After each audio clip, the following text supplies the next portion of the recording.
የዛሬ 40 ምናምን ዓመት እኔና ባለቤቴ ስንጋባ እንደ ዛሬ አይነት ጋብቻ አይደለም። ገንዘብ የለንም ሁለታችን። እኔ ደግሞ አገልጋይ ነኝ እና ያኔ ለአንድ አገልጋይ ገንዘብ አለመኖር ማለት የታወቀ ነገር ነው። አገልጋይ ከሆነ ገንዘብ የለም የሚባለው። አሁን ደግሞ ተገልብጧል።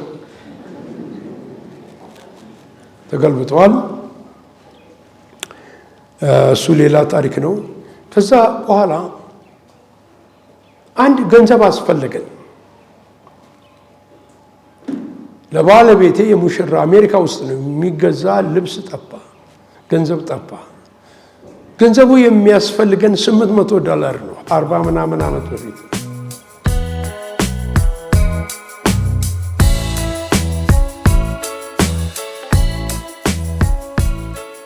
እንግዲህ እንድትጠነክሩ ትወርሷትም ዘንድ ወደምትሻገሩበት ምድር እንድትገቡ እንድትወርሷትም እግዚአብሔርም ለእነርሱ ለዘራቸው ይሰጣት ዘንድ በማለላቸው ወተትና ማርም በምታፈሰው ምድር ዕድሜያችሁ እንዲረዝም ዛሬ ለእናንተ ማዘውን ትእዛዝ ሁሉ ጠብቁ። ትወርሷት ዘንድ የምትገቡባት ምድር በአትክልት ስፍራ እንደሚዘሩ ዘርህን እንደዘራህባት በእግርህም እንዳጠጣሃት እንደወጣህባት እንደ ግብፅ ምድር አይደለችም። ነገር ግን ትወርሳት ዘንድ ተሻግራችሁ የምትገቡባት ምድር ኮረብታና ሸለቆ ያለባት አገር ናት። በሰማይ ዝናብ ውሃ ትረካለች። አምላክህ እግዚአብሔር የሚጎበኛት አገር ናት። ከዓመቱ መጀመሪያ እስከ ዓመቱ መጨረሻ ድረስ የአምላክህ የእግዚአብሔር ዓይን ሁል ጊዜ በእርሷ ላይ ነው። መሳፍንት ላይ ልውሰዳችሁ። መሳፍንት ምዕራፍ 2 ላይ ብታወጡ አሁንም ደግሞ 5 ቁጥሮች ብቻ አነባለሁ።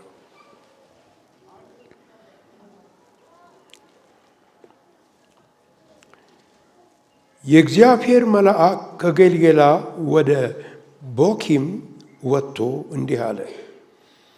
እኔ ከግብፅ አውጥቻችኋለሁ፣ ለአባቶቻችሁም ወደ ማልሁላችሁ ምድር አገባችኋለሁ። እኔም ከእናንተ ጋር ያደረግኩትን ቃል ኪዳን ለዘላለም አላፈርስም። እናንተም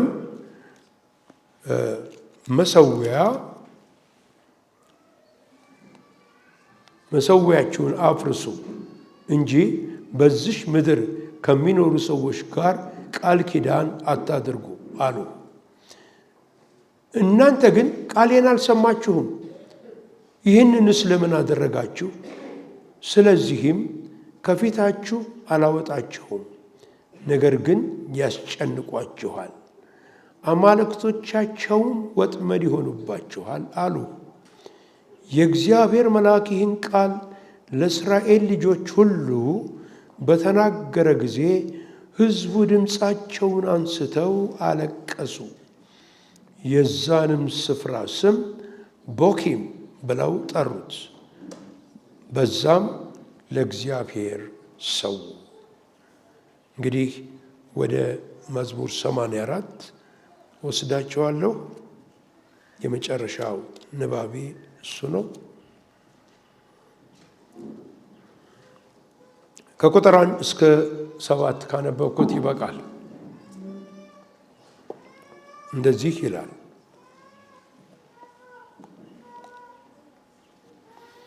የሰራዊት አምላክ ሆይ ማደሪያዎችህ እንደምን የተወደዱ ናቸው! ነፍሴ የእግዚአብሔርን አደባባዮች ትወዳለች ትናፍቅማለች። ልቤም ሥጋዬም በሕያው አምላክ ደስ ተሰኘ። ወፍ ለእርሷ ቤትን አገኘች፣ ዋኖስም ጫጩቶቿን የምታኖርበት ቤት አገኘች። የሰራዊት አምላክ ንጉሴም አምላኬም ሆይ እርሱ መሠዊያ ነው። በቤትህ የሚኖር ሁሉ የተመሰገኑ ናቸው፣ ለዓለምና ለዘላለም ያመሰግኑሃል። አቤቱ እርዳታው ካንተ ዘንድ የሆነለት በልቡም የላኛውን መንገድ የሚያስብ ሰው ምስጉን ነው። ሁሉን የምትችልና ሁሉን የምትሰራ ጌታ እግዚአብሔር አምላካችን ሆይ እናመሰግንሃለን። አንተ ታላቅና እውነተኛ አምላክ ነህ። ስለዚህ ቃልህ ተገልጧል። ቃልህንም ደግሞ ሊገልጠው የሚችል መንፈስ ቅዱስ ብቻ ስለሆነ በአሁን ሰዓት ያ የእውነት መንፈስ በእያንዳንዱ ሰው ላይ እንዲመጣና ያ ቅባት እያንዳንዱ ምእመን እንዲቀባ በኢየሱስ ክርስቶስ ስም እጸልያለሁ። ጌታ ሆይ ቃልህም ደግሞ በሙላት ተገልጾ በሕዝብ ልቦና ውስጥ ጠልቆ እንዲገባ ጸንቶ የሚኖር መሰረት ያለው ቃል እንዲሆንና በሕይወታቸው ዘመን ሁሉ የሚረዳቸው ቃል እንዲሆን በኢየሱስ ስም ጸለይኩኝ። እኔም ታናሽ ባሪያ በእነሱ ፊት የቆምኩትን እግዚአብሔር ሆይ እንድታስበኝ፣ እንድትመለከተኝ፣ መላ ማንነቴን ሁሉ እንድትወስደው፣ በፊትህ እንድታቆመው በዚህ በሚነደው በመገኘት እሳት ነበልባል ፊት እግዚአብሔር ሆይ እቆማለሁ። ድምፅ ካንተ ዘንድ ይውጣ፣ ለሕዝብህም ይድረሰው። ክብር ሁሉ ለእግዚአብሔር ይሁን፣ አሜን። ትንሽ ልሞክር፣ እስከዛው ድረስ ደግሞ ይጀምራል። የእግዚአብሔርን ቃል በምንመለከትበት ጊዜ የእግዚአብሔር ቃል ስለ ተራሮችና ስለ ሸለቆዎች ይናገራል። ብዙ ጊዜ ሰባኪዎች ቆመው በሚሰብኩበት ጊዜ ተራሮች ያላቸውን መንፈሳዊ መልእክት፣ ሸለቆ ደግሞ ያለውን መንፈሳዊ መልእክት ይነግሩናል። የክርስትና ሕይወት ማለት ከፍ ብሎ መሄድ ብቻ ሳይሆን ወደ ጠለቀው ሸለቆ ወደማይመቸውም ስፍራ ውስጥ መግባት እንደሆነ ቃሉ ይነግረናል። እስራኤላውያን ያንን ምድር ከመውረሳቸው በፊት በዘዳግም መጽሐፍ ላይ እንዳየነው እግዚአብሔር ተናገረ። የምትወርሷት ምድር እንደ ግብፅ ምድር አይደለችም፣ ሜዳማ ምድር አይደለችም። ተራራ አላት፣ ሸለቆም አላት ብሎ ይናገራል። ዛሬ ሁሉ ለትምህርታችን ተጽፏልና በዚህ በአዲስ ኪዳን ለምንኖር ሰዎች ትልቅ መልእክት አለው። ወደ ጌታ ኢየሱስ ክርስቶስ ሕይወታችን እስኪሰበሰብ ወይ ደግሞ እርሱ ወደ እኛ እስኪመጣ ድረስ በከፍታም ውስጥ እንገባለን፣ በሸለቆም ውስጥ ደግሞ እንወርዳለን ማለት ነው። በሁለቱም ቦታዎች ውስጥ እንደምናልፍ ቃሉ ወገኖች ሆይ ይነግረናል። ብዙ ጊዜ የምንሰማቸው መልእክቶች፣ መዝሙሮች የሚናገሩትና የሚያስተጋቡት ስለ ተራራማው ሕይወት ነው። በተራራማ ሕይወት ላይ ከፍታዎችን ስለ መርገጥ ብዙ ጊዜ እንደምንሰማው ሁሉ ከፍታ የኔ ነው፣ መንፈሳዊ ከፍታ የኔ ነው፣ የኢኮኖሚው ከፍታ የኔ ነው፣ የትምህርት ከፍታ የኔ ነው። ይህ ብዙ ጊዜ ሰዎች ይህንን ያደምጡታል፣ ይሰሙታል፣ ይህን መልእክት ይሰሙታል። ስለዚህ ከፍታዎች ላይ ጥሩ እውቀት አለን ብዬ እላለሁኝ። ነገር ግን የእግዚአብሔርን ቃል በምንመለከትበት ጊዜ የመዝሙር መጽሐፎችንም በምናይበት ጊዜ ስለ ተራራማ ሕይወት በረከት እንደዚሁም ደግሞ ስለ ሸለቆ ሕይወት በረከት ይነግረናል። ዳዊት በሚዘምርበት ጊዜ አንዱን ከአንዱ ሳያበላልጥ ስለ ሁለቱም ይነግረናል፣ ስለ ሁለቱም ያስተምረናል። በመዝሙሮቹ ላይ ማለት ነው። ስለ ከፍታ በሚናገርበት ጊዜ ሁለተኛ ሳሙኤል 22:34 ላይ እግሮቼን እንደ ብሆር እግሮች ያበረታል ይላል፣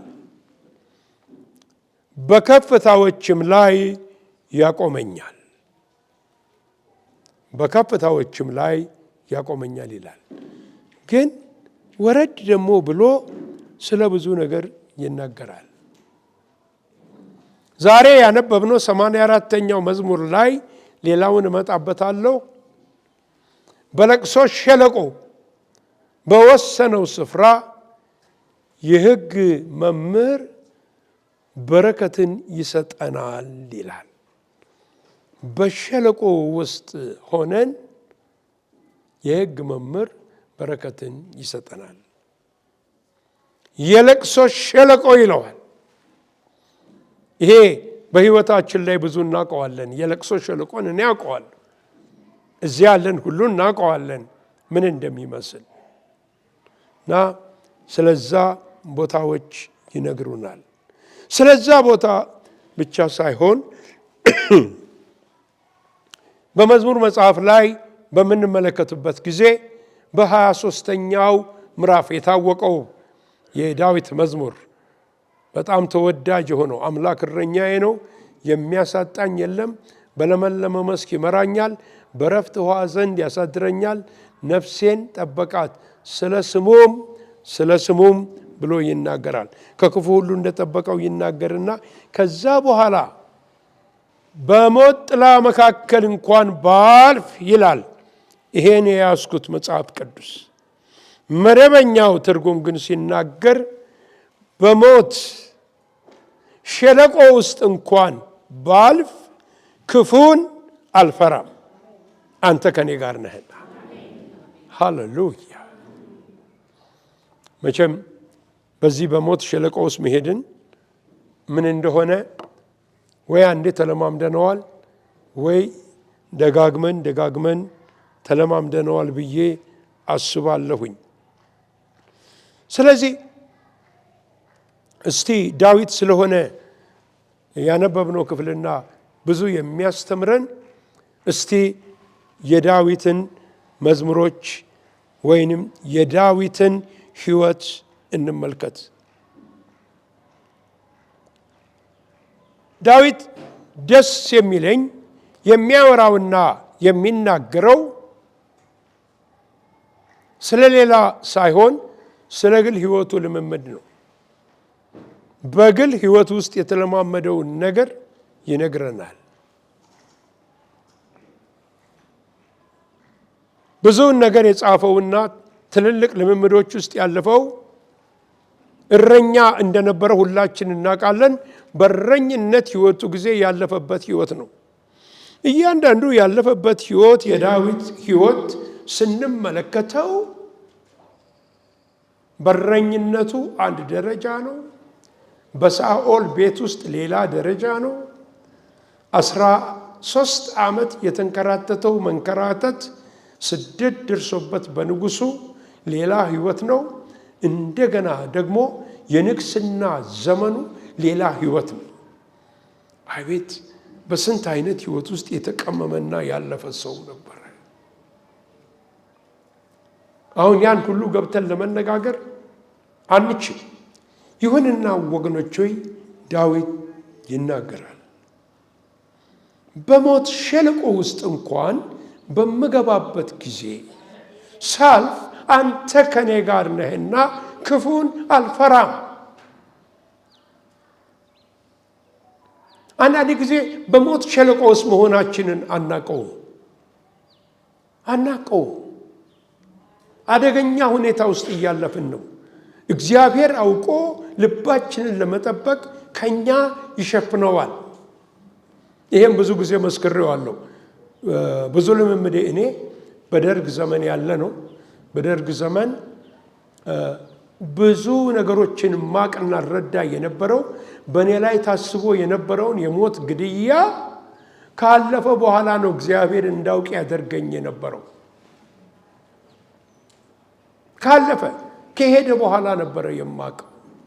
እኛም በህይወታችን ወገኖች ሆይ ብዙ ነገሮች አሉ። ከምናውቀውና ከማናውቀው ከሞት ጥላ እግዚአብሔር ይጠብቀናል። ባለፈን ጊዜ የእግዚአብሔር ጥበቃ ከኛና ከልጆቻችን ጋር ዕለት ዕለት በየቀኑ በየሰዓቱ በየደቂቃው በየሰከንዱ ከኛ ጋር ነው። ክብር ሲለ እግዚአብሔር ስሙት። ደስ አይል? ሃሌሉያ ሃሌሉያ ሃሌሉያ።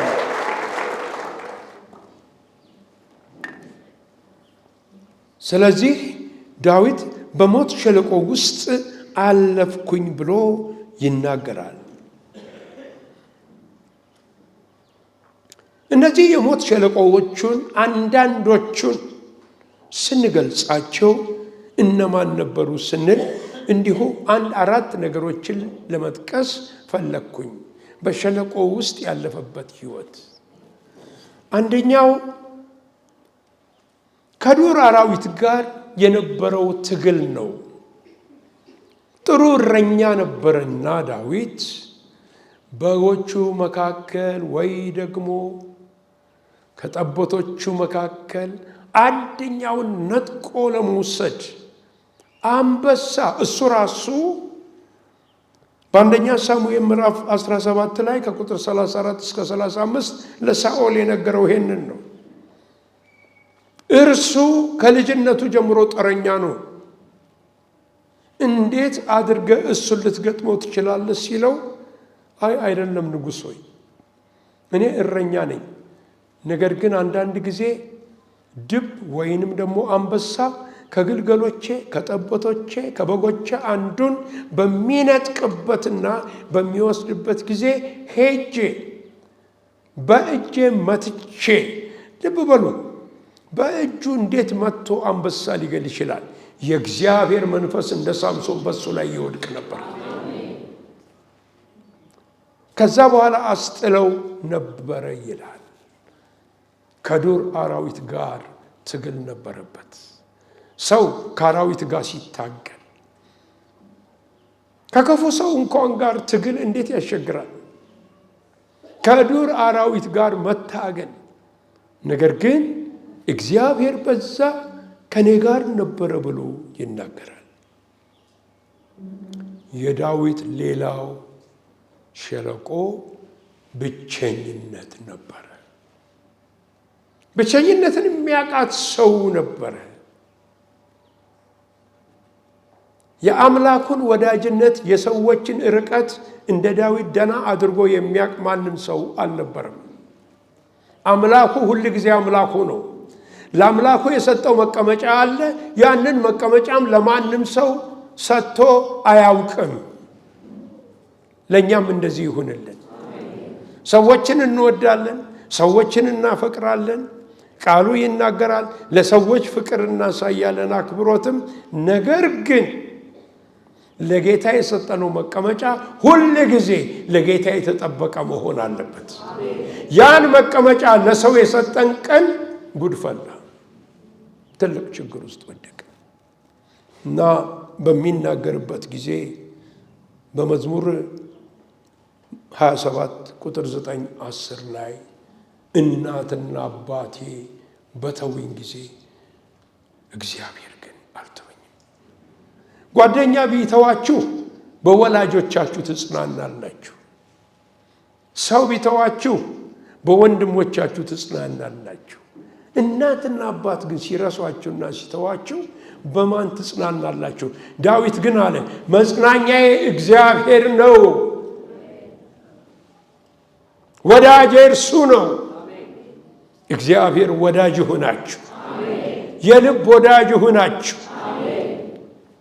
አለዛ ሁል ጊዜ በሕይወታችሁ ዘመን ሁሉ ተሰበርኩኝ፣ ተጎዳሁኝ፣ እንዲህ ተደረግኩኝ እያላችሁ ቆስላችሁ ነው የምትኖሩት። ምናልባት እዚህ ውስጥ የብቸኝነት ችግር ያላችሁ ሰዎች ትኖሩ ይሆናል። በማንኛችንም ህይወት ውስጥ ብቸኝነት አለ፣ ስዝን አለ፣ ጊዜ አለ። አንዳንዱ እግዚአብሔር ፈቅዶ የሚያመጣው አውቆ እግዚአብሔር በሰዎች ተከበናል፣ ግን ብቸኝነት ይሰማናል። ጌታ ኢየሱስ እንደዚህ ነበር፣ ብቻውን ነበር። አንድ ጊዜ ለደቀ መዛሙርቱ ወደ መሞቻው ወደ መስቀል መሄጃው ጊዜ በሚደርስበት ጊዜ ሁላችሁም ጥላችሁኝ ትሄዳላችሁ፣ ይሁን ግድ የለም፣ አባቴ ግን ከኔ ጋር ነው ያለው፣ ካንተም ጋር ነው ያለው። ሆድ ሲብሳችሁ፣ ባርባር ሲላችሁ፣ እኔ እኮ ዘመድ የለኝም ስትሉ፣ እንዲህ ያሉ ስሜቶች ህይወታችሁ ላይ መጥቶ ትልቅ የብቸኝነት ነገር መጥቶ ሲሸፍናችሁ፣ እግዚአብሔር ግን ከእናንተ ጋር ነው ያለው። ያ ሸለቆ ከባድ ሸለቆ ነው። እግዚአብሔር ግን ከእናንተ ጋር ነው ያለው። ሶስተኛው ወገኖች ሆይ የዳዊት ሸለቆ ከአንበሳም ጋር ይታገል፣ ሰዎችም ይታገል፣ ወላጆችም ይርሱት፣ ከአገሩ ገዢ ከንጉሱ ጋር ንጉሱ ከዳዊት ሌላ እኔ ጠላት የለኝም የሚል ነበር። በፍጹም እኮ ለማመዛዘን የማይቻል ነገር ነው። እረኛ ነው ይሄ ልጅ፣ እድሜውም ትንሽ ነው።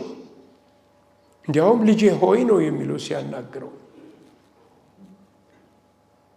ስለዚህ የሚገርም ነገር ጨከነበት በጣም።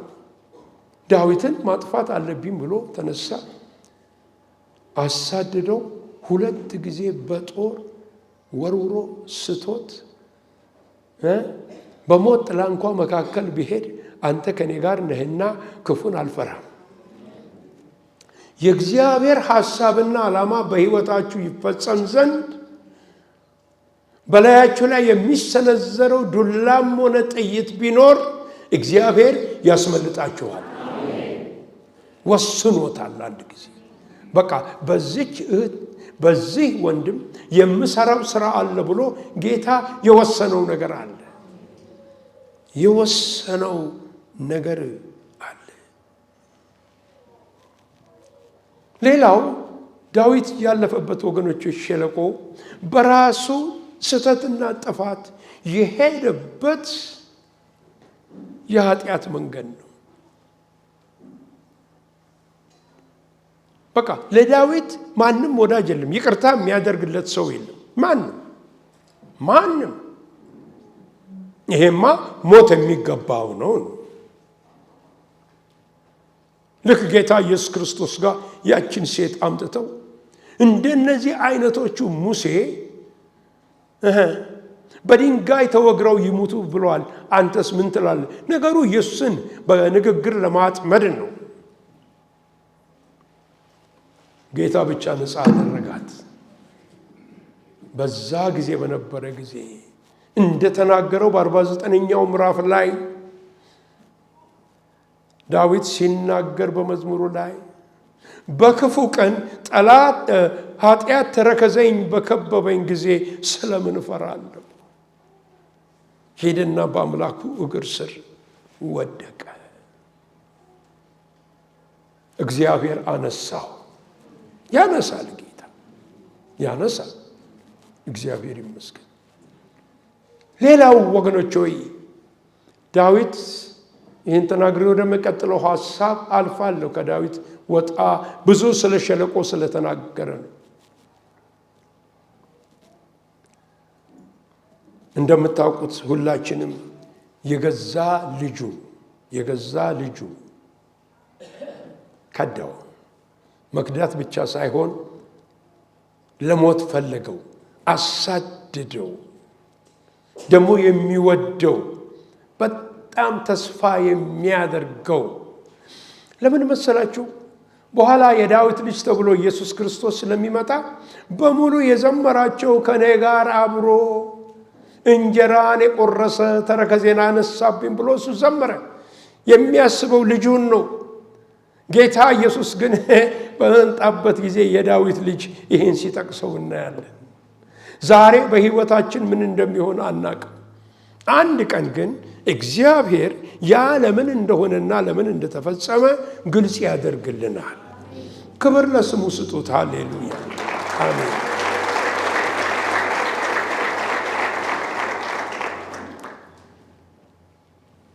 ስለዚህ ዳዊት እንግዲህ የሚዘምራቸው መዝሙሮች በሙሉ ትንቢታዊ ነበሩ።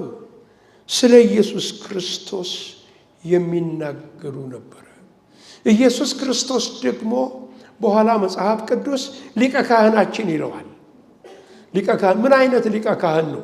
የሚራራልን የሚያዝንልን ሊቀ ካህን አለን።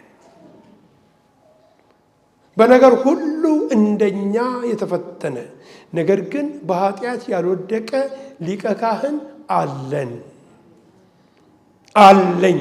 ያጽናናኛል እኔን ወገኖች። እናንተ ምን እንደሚሰማችሁ አላውቅም። ሁለተኛው ንዑስ ሐሳብ ላነሳ የፈለኩት ቅድም ያነበብነው 84:6 ላይ ያለው ቃል ነው። በለቅሶ ሸለቆ በወሰነው ስፍራ የሕግ መምህር በረከትን ይሰጠናል ይላል። የሕግ መምህር በረከትን ይሰጠናል። ይሄ ቃል ለቅሶ የሚለው ቃል የለቅሶ ሸለቆ የሚለው ሐሳብ የመጣው ከመሳፍንት ምዕራፍ 2 ላይ የእግዚአብሔር መልአክ ተገልጾ ለእስራኤል ልጆች ትንቢት በተናገረበት ጊዜ እነርሱ ባለቀሱበት ጊዜ ነው። ቦኪም ይለዋል ስፍራውን። የእንግሊዝኛው መጽሐፍ ቅዱስ ይሄን ኢን ዘ ቫሊ ኦፍ ቤካ ነው የሚለው። እዚህ ላይ ትክክል አልተተረጎመም። እቤታችሁ ያላችሁን ያላየሁት የእንግሊዝኛ ቨርዥን የለም። መደበኛው ትርጉም በትክክል ተርጉሞታል። በለቅሶ ሸለቆ በወሰነው ስፍራ የሚለው የሕግ መምህር በረከትን ይሰጠናል የሚለው ትክክለኛ ትርጉሙ ባለቀሱ ጊዜና እንባቸውን ባፈሰሱ ጊዜ ሸለቆውን ወደ ምንጭ ይለውጡታል ነው የሚለው። እግዚአብሔር ይመስገን።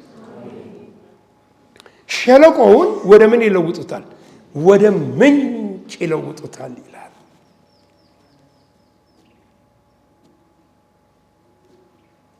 አዎ ወገኖች ሆይ እናውቃለን እንደ ሁላችንም የአጋር ታሪክ ለሁላችን ግልጽ ነው። ያ የሸለቆ ጊዜ ነበር ለአጋር። ብቸኝነት ነበራት። አቅርቦቷ ሁሉ አለቀባት። እስማኤል የ14 ዓመት ልጅ ነበር።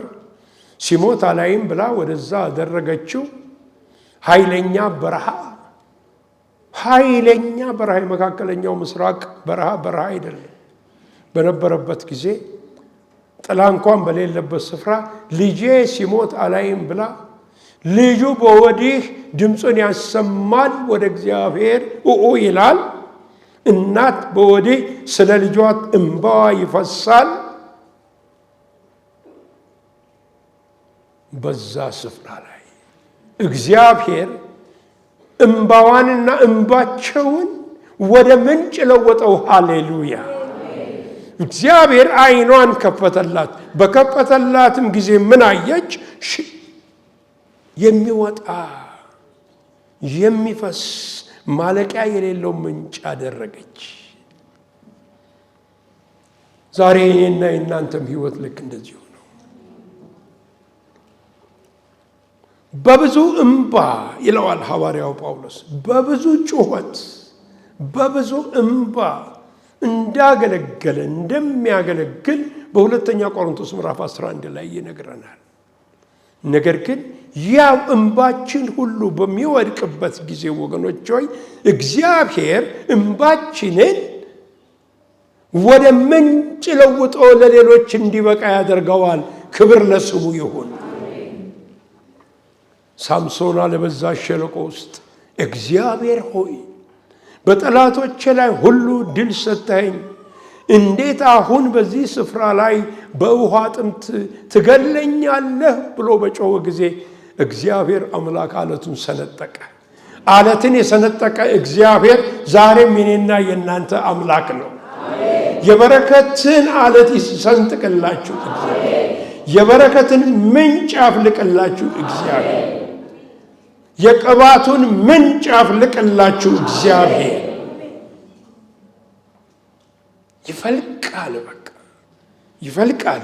ከዛ ውስጥ የሚገኘው ነገር ወገኖች ሆይ እንዴት ደስ ይላል!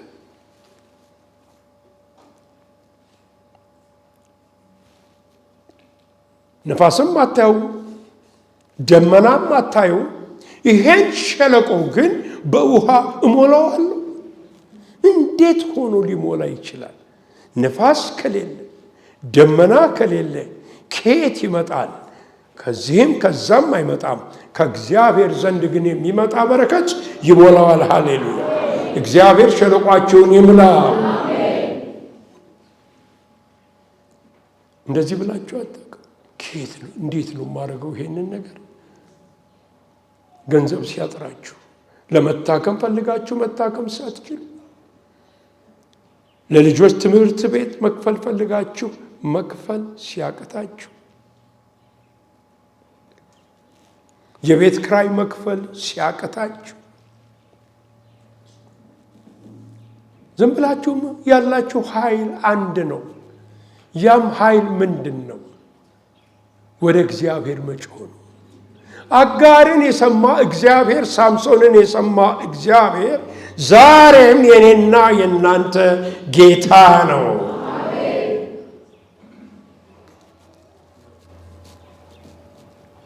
የዛሬ 40 ምናምን ዓመት እኔና ባለቤቴ ስንጋባ እንደ ዛሬ አይነት ጋብቻ አይደለም። ገንዘብ የለንም ሁለታችን። እኔ ደግሞ አገልጋይ ነኝ እና ያኔ ለአንድ አገልጋይ ገንዘብ አለመኖር ማለት የታወቀ ነገር ነው። አገልጋይ ከሆነ ገንዘብ የለውም የሚባለው። አሁን ደግሞ ተገልብጧል።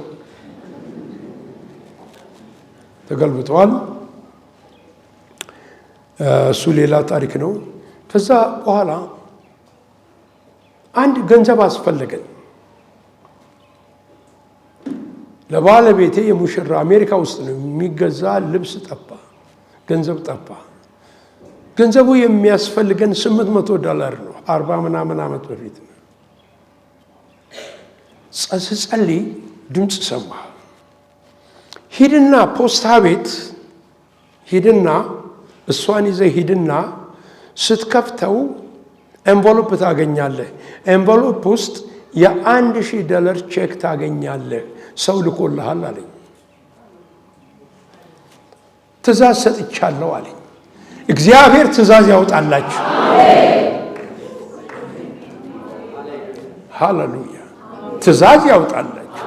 አንድ ቃል አለ በጣም ደስ የሚለኝ በዳንኤል መጽሐፍ ላይ በእግዚአብሔር ፊት መቅረብ ከጀመርክበት ቀን ጀምሮ ወዲያውኑ ስላንተ ትእዛዝ ወጥቷል። ስላንተም ትእዛዝ ይውጣልህ። ሃሌሉያ! ስለኔም ትእዛዝ ይውጣ። ስለዚች ቤተ ክርስቲያን ትእዛዝ ይውጣ። ስለመላ ኢትዮጵያ ትእዛዝ ይውጣ። ኧረ እባካችሁ አሜንና እልልታ ለእግዚአብሔር ስጡት። ሃሌሉያ!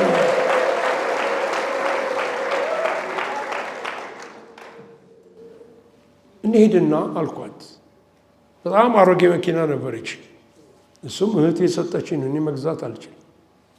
ከትምህርት ቤት እንደመጣሁ ፖስታ ቤት እዛ ገንዘብ ይጠብቅሃል ብሎኛል ጌታ አልኳት። በኋላ ስትነግረኝ እየሄድን ምን አለ አሁን ባይነግረኝ እንዲህ ባይለኝ ምን አለ ቢጠነቀቅልኝ። አሁን ይሄ ኤንቨሎፕ እዛ ባይኖር ሁል ጊዜ በቃ አእምሮዬ ውስጥ እኮ ችግር ሊፈጥርብኝ ነው እያልኩ ነው የሚሄደው አለች። ሄድኩ፣ ከፈትኩት። አንድ ነጭ ኤንቨሎፕ ብቻ ነው የተቀመጠው፣ ሌላ ሜል የለም። አወጣሁት፣ አየሁት። የማውቃት ሴት ናት። አሁን ወደ ጌታ ሄዳለች። በጣም መወዳት ሴት። ይሄውና ኤንቨሎፑ አልኳት። ከፈተችው። $1,000 ነው።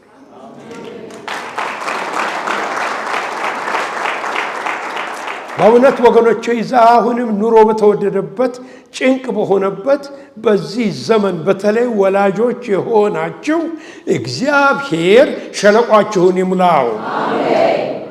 አይዟችሁ። ይሄ የምታመልኩት አምላክ አይጠላችሁም። ኧረ በፍጹም አሳልፎ አይሰጣችሁም። አሳልፎ አይሰጣችሁም እግዚአብሔር። ሃሌሉያ። ስለዚህ እግዚአብሔር አምላክ ወገኖች ሸለቆ ውስጥም ብንኖር በዛ ውስጥ ምናድግ ነን። መኃልየ ሰሎሞን ላይ ምዕራፍ 2 ቁጥር 1 እስከ 2 አንድ ጥቅስ አለ ወገኖቼ። እኔ በሸለቆ ውስጥ ያለ የሳሮን ጽጌረዳ ነኝ ይላል ትላለች። አንዳንድ ጊዜ እባካችሁ ብዙዎቻችሁ ሞባይል ሁላችሁ ስለያዛችሁ መጽሐፍ ቅዱስ እንግሊዘኛውን ዳውንሎድ አድርጉት፣ ይነግራችኋል እዛ ትክክለኛውን ትርጉም እና በዛ ሸለቆ ውስጥ ያደግኩ ነኝ፣ እኔ የወጣው ነኝ። አንዳንድ ጊዜ ህይወታችን ሁሉ ያንዳንዶቻችን እንደዚሁ ነው። ከአንድ መከራ አንድ መከራ፣ ከአንድ ችግር አንድ ችግር፣ ከአንድ ፈተና አንድ ፈተና። ነገር ግን በዚህ ውስጥ ደግሞ እያደግን ስር እየሰደድን ጠላት እያየን ስር እየሰደድን እያበብን ውበት እያመጣን እንደ ጽጌረዳ እንሄዳለን። ክብር ለስሙ ይሁን።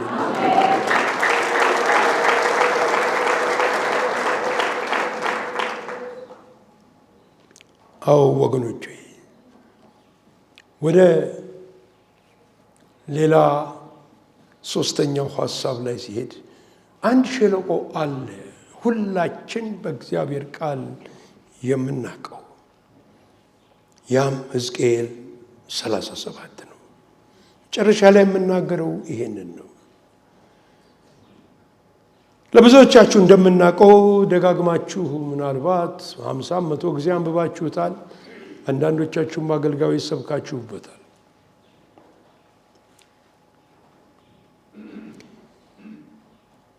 በ36ኛው ምዕራፍ ላይ ሕዝቅኤል ተሐድሶ እንደሚመጣ ይናገራል ለእስራኤል።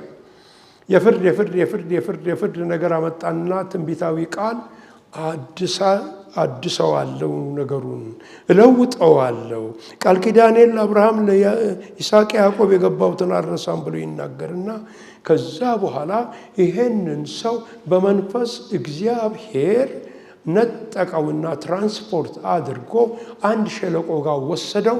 ሸለቆው በጠቅላላ በደረቁ አጥንቶች የተሞላ ሸለቆ ነው። በጣም ሳይደነግጥ አይቀርም። ምን ይሰማቸዋል? በሱ ቦታ የሰዎች አጽምና አጥንት ያለበት ቦታ ተከምሯል። እነዚህ የእስራኤል ቤት ናቸው ይለዋል እግዚአብሔር። ምንድን ነው? ስለምንድን ነው? አንድ ነገር አለመታዘዝ።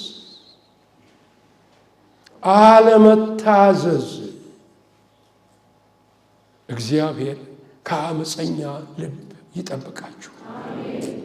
እልከኞች አትሁኑ።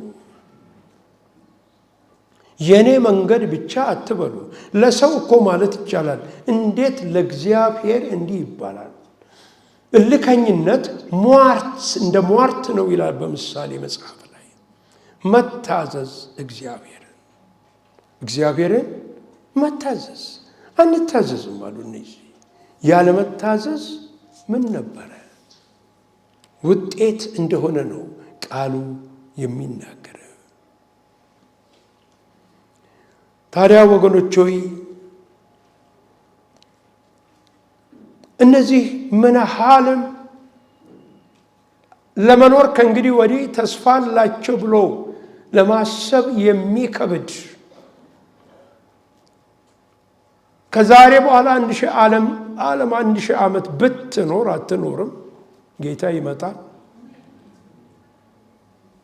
እንዲህ ያለ የተከመረ የሰዎችን አጥንት ወደ ህይወት የሚያመጣ ነገር የትኛውም ሳይንቲስት በየትኛውም ሀገር አይፈጠርም።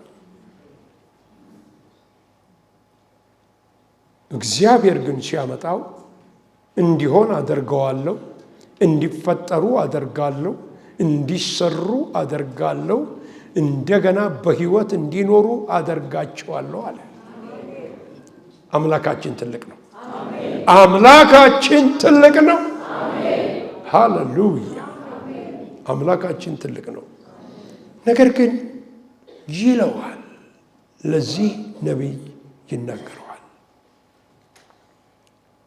ያው እንደምታውቁት እንዳጠናችሁት ወይ ደግሞ ከዚህ በፊት በዚህ መንገድ አላያችሁት 4 አይነት ደረጃዎች፣ 4 አይነት የተሃድሶ የሪስቶሬሽን ደረጃዎች ጠብቆ ነው እግዚአብሔር አምላክ ይሄን የሚያደርገው።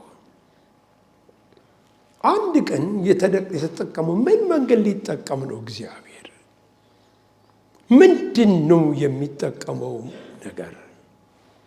ነብዩን አለው አንተን ራስህን እጠቀምብሃለሁ። እኔ? አዎ አንተን። የእግዚአብሔር መንፈስ መጣና ወደቀበት፣ ትንቢትም ተናገረ። ካፉ በወጣ ጊዜ አጥንት ከአጥንት ጋር መገጣጠም ጀመረ። ታላቅ መናወጥ ሆነ በዛ ሸለቆ ውስጥ። ብዙ ጊዜ እለዋለሁ፣ ነውጥን አትፍሩ። ከእግዚአብሔር የሚመጣ ነውጥ ለህይወት ነው። ከእግዚአብሔር የሚመጣ ነውጥ ለበረከት ነው። አንድ ጊዜ ሰማያትንም ምድርንም የብስንም ባህርንም አናውጣለሁ ይላል ነብዩ ሐጌ ሽማግሌው። ይህንንም ቤት በክብር ሞላዋለሁ። ነውጥ ወደ ሀገር ሲቀርብ፣ ሀገር ውስጥ ሊመጣ ሲል የእግዚአብሔር ሰዎች ልባችንን እግዚአብሔር ይጠብቀው። እግዚአብሔር ተሐድሶ ሊያመጣ ነው። እግዚአብሔር በረከት ሊያዘንብ ነው። እግዚአብሔር አንድ በጎ ነገር ሊያበቅል ነው። ይሄ ነው ቃሉ የሚነግረን። እንዲገጣጠሙ ሆኑ። ቃል ኃይል አለው። ቃል ኃይል አለው። በዮሐንስ ወንጌል ምዕራፍ 5 ላይ እንደሚናገረው ሙታን የእግዚአብሔርን ልጅ ድምፅ የሚሰሙበት ሰዓት ይመጣል፣ የሚሰሙትም ደግሞ በሕይወት ይኖራሉ። ዛሬ እዚህ መሃል ኢየሱስን በሕይወቱ ያላከበረ ሰው ቢኖር ኢየሱስን እንሆ ቢያከብረው እሺ ቢል ለዛ ድምፅ በሕይወት ትኖራል፣ በሕይወት ያኖረሃል። ድምፅ የሚሰሙ ሁሉ በሕይወት ይኖራሉ። ቃል ወገኖቼ፣ እንደዚህ እኮ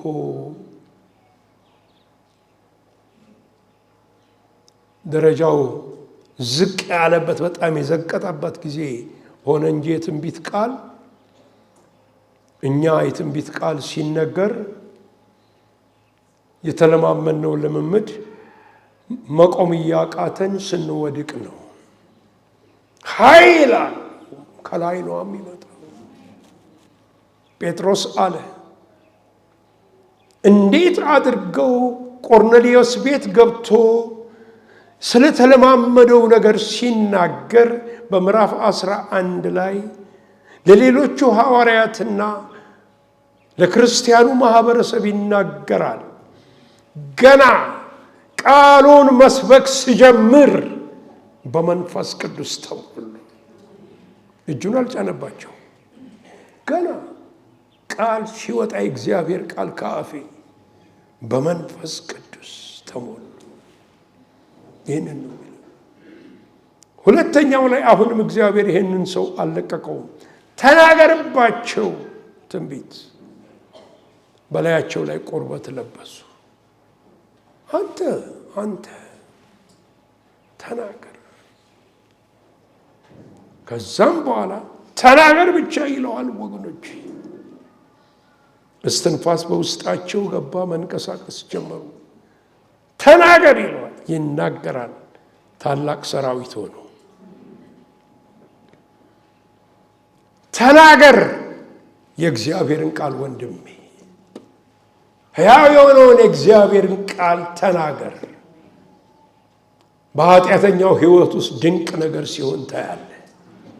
ተናገር። የእግዚአብሔርን ቃል ስንናገር ወገኖች ሆይ መለወጥ ይሆናል። ፈውስ ይመጣል። አንድ ጊዜ ተደነቅኩ። ሰዎች ሲሰበክ የሚፈወሱበት ጊዜ አለ እና አንድ ጊዜ አንዲት ሴት ትዝ ይለኛል፣ በስተቀኝ አካባቢ ላይ ይመስለኛል፣ አይነ ስውር ናት። ቃሉ እየተሰበከ ሳለ ኃይለኛ ድምፅ፣ የእልልታ ድምፅ አሰማች። አሁንም ታቆማለች ሲሉ ቀጠለች። አሁንም ቀጠለች። ዲያቆናቱ ምንድን ነው ብለው ሄደው ያነጋግሯት ጀመረ። አሁን ቃሉ ሲነገር አይኖቼ በብርሃን ተሞልተዋል። አይኖቼ ኢየሱስ ይባረክ። ቃል ፈውስን ያመጣል። ያ ቃል ሃሌሉያ። ቃሉ የምንቆምበት መሰረት ነው። በዛ ሸለቆ ውስጥ ተአምራት ተፈጸመ። ዛሬም ባላችሁበት የሸለቆ ስፍራ ውስጥ የእግዚአብሔር ታምራት ይካሄዳል። እግዚአብሔር ታምራት ያደርጋል። ድንቅ ያደርጋል። ክብሩ ይታያል። ማንነቱ ይታያል። ወገኖች ሆይ እኛ ኢትዮጵያውያን እንደደረቀ አጥንት ሆነናል። እንደደረቀ አጥንት ሆነናል። ቆመን እንሄዳለን ግን የለንም። እንተነፍሳለን ግን የለንም እኮ።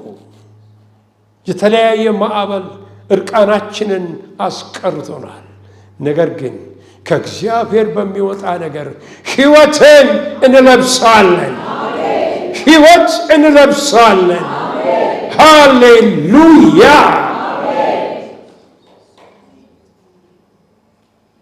እግዚአብሔር የተመሰገነ ይሁን። ስለዚህ በዛ እሱ በወሰነው ስፍራ ወስኖ ነው። አሁን ሸለቆ ውስጥ ነኝ የምትሉ ሰዎች ወስኖ ነው። ጌታ ወስኖታል። በዛ እንድንሆን ፈቅደዋል። በዛ እንድንሆን እዛ ግን ስፍራ አይዟችሁ ጨርሶ የመውጫ ጊዜ አለ። ነገር ግን ስራው ሳይጠናቀቅ አንወጣም። የመሰሪያ ቦታ ነው። ክብር ለስሙ ይሁን። ያ ሪስቶሬሽን የሚመጣበት ስፍራ ነው። ክብር ለስሙ ይሁን። ሃሌሉያ። በእግዚአብሔር ቃል ላይ በተለያዩ ስፍራዎች በምንመለከትበት ጊዜ ይሄን ወገኖች ሆይ እናያለን። የመታደሻ ስፍራ አድርጎ እግዚአብሔር ያንን ስፍራ ሰጥቷል። ክብር ለስሙ ይሁንልን።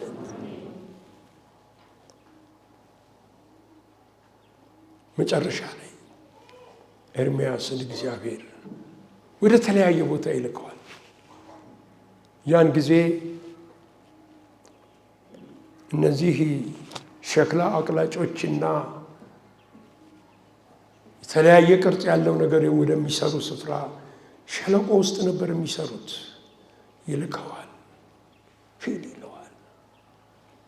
ወደዛ ስፍራ ሂድ። ለምን እግዚአብሔር ይልከኛል አለ። በዛ ስፍራ ሸክላ ሰሪው ሲያበጅ፣ ሲሰራ፣ ሕይወት ሲሰጥ፣ አሳምሮ ሲያወጣ አየ። ስንወጣ አምረን ነው የምንወጣ። ውበት አግኝተን ነው የምንወጣ። ኢየሱስን መስለን ነው የምንወጣ። ክብርና ምስጋና፣ ታላቅነት፣ ዘላለማዊነትና ኃያልነት ለአምላካችን ለጌታችን ለንጉሳችን ይሁንለት። አሜን። ጸልያለሁ።